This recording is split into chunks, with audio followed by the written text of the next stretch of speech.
Woman bought a lot of things in the supermarket, but she doesn't have a cent. She pulled out 100 coupons. She didn't have to pay a penny for all kinds of discounts. Then she bought $500 worth of goods. The man in line behind were stunned. This woman relies on the loophole of the coupon. She and her friends set up the strongest coupon company in history. They made millions in half a year. They changed from housewives to rich women. And this film is actually based on real events. Her name is Connie. She's a housewife. The couple haven't had children for years, and her husband often goes on business. Their marriage already exists in name only. So collecting coupons became Connie's only pleasure. She collects newspapers and magazines from various places every day. Then she cut off the coupons on the top and matched them properly. Connie bought a room full of snacks with the least money. Her husband complains that she spends money carelessly. But Connie said, "Your living expenses are not enough to buy a bag of paper." Connie looked at the spoils of a wall with satisfaction. Then she took out a bag of cereal and ate it. It turned out to be overdue. She immediately sent a complaint email to the cereal company. As a result, the next day, she received a letter from the company and a cereal voucher. This is the usual method used by the company. A few coupons will settle the matter. So Connie began to search the supermarkets for expired food, write complaint letters to manufacturers. As expected,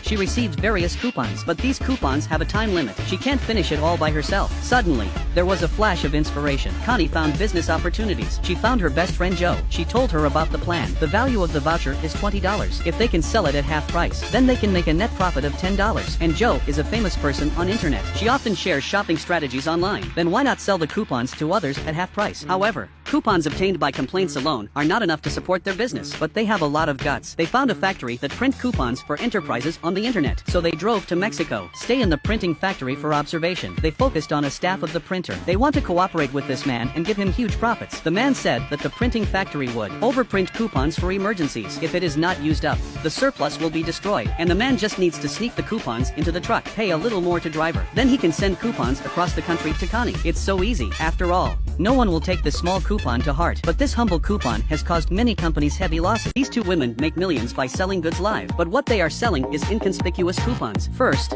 they let a man took coupons from the printer and smuggled from Mexico. Subsequently, Connie set up the sales website. Joe is responsible for the live and sales. They sell coupons at half the value. There are coupons for all kinds of goods on their website. Instantly attracted a lot of viewers. Surge in order volume. Coupons sold out quickly. After all, who doesn't like to save some money? Connie and Joe are so excited. They hurry to work overtime. More and more coupons are stolen from the printing press and then sold to lots of people. They made a lot of money. Their hands cramped when they counted the money. They will wake up laughing in the middle of the night, but the good times are not long. Many supermarkets are flooded with coupons. Some commodities have only 1,000 coupons. In the end, more than 10,000 copies were collected. Some brands lost as much as $1 million because of coupons. This soon alerted the investigators. He found Connie's website, and before they can withdraw the money, blocked their account. The two women were shocked. Will a rising business empire be buried in the hands of supermarket investigators? They quickly found a beautiful hacker to help. The hacker wondered how these two legal idiots make so much money. She unlocked their account first, then delete Joe's video. Subsequently, the IP of the website is hidden, and the money in the account was dispersed into several bank accounts. The hacker succeeded in helping them. Then hacker asked Connie for 10% of her income in return. With the help of the hacker, they are more unscrupulous. Connie got several ID cards. She collects money from several banks and rented an office. And the investigator on the other side was not angry. He went to the FBI for help. An old agent began to assist him in his investigation, but they have no clue. Connie's business is getting bigger and bigger. Just half a year, they will become rich women. But all this money is black money. How do they wash it? Connie went to dozens of banks, take out nearly 10 million cash from it. They naively think that as long as they turn money into objects,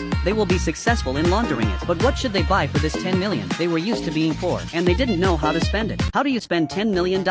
These two women think that arms are valuable, so they wholesale a whole truck of shotguns of the same type as John Wick. Then they bought 5 new Lamborghinis, one for each color. They also rented an aircraft warehouse, used to store luxury cars and yachts. Connie spent a lot of money to make a test tube baby. However, they still have $5 million left after such extravagance. They really don't know how to spend it. Connie hid the money in the express box. The hacker found them, asked where the money has gone. After the hackers learned of their innocent actions, she almost fainted. It turns out that the dozens of accounts she opened for the company were used for money laundering. The money in the account was originally clean. What they did was stupid. They also hoard a lot of things that are not needed and are not easy to sell. Hacker told them to resell their arms and luxury cars as soon as possible, so as not to attract the attention of the police. Then they found the gun organization, posing as an arms dealer to sell arms at low prices. Finally, they put the money back in the bank. They really lost a lot of money. On the other side, investigators send messages by mail, found Connie's hometown, asked the cashiers and couriers all over the city. The man who has a crush on Joe will want to tell Joe what happened, but he was targeted by the FBI. They followed Joe, came to the place where coupons are sold. That night,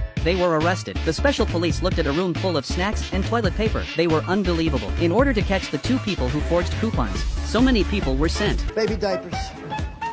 Could use these.